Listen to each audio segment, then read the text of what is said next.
La parada de fruits secs que rep els visitants a la porta principal del Mercat Central està allí des de la inauguració de la Catedral del Producte Fresc a València en 1928. Vicente Gimeno regenta este comerç des de fa 35 anys, temps en el que ha crescut en tamany i en varietat d'oferta de fruits secs i articles relacionats.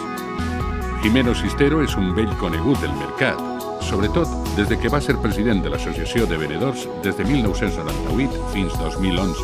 12 anys que han donat per fer moltes coses, entre les quals cap destacar la rehabilitació d'esta infraestructura senyera en València. Lo que yo destacaría en la meva etapa, lògicament, és l'amistat que he fet entre els venedors. Lògicament, la rehabilitació del mercat va ser una etapa dura, se van perdre moltes hores, n'hi havia que buscar finançament en Madrid. Així les obres no eren tan fàcils perquè el que demanava el mercat era no eixir del mercat. Lògicament n'hi havia molts projectes on tenien que anar-se'n a un altre lloc i la gent no volia eixir.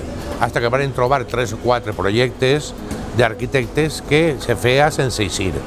Lògicament això va dur moltes molèsties al mercat, molt de pols al mercat, però la gent ho va assumir molt bé, la totalitat del mercat, en el qual jo agraïsc el que se fera.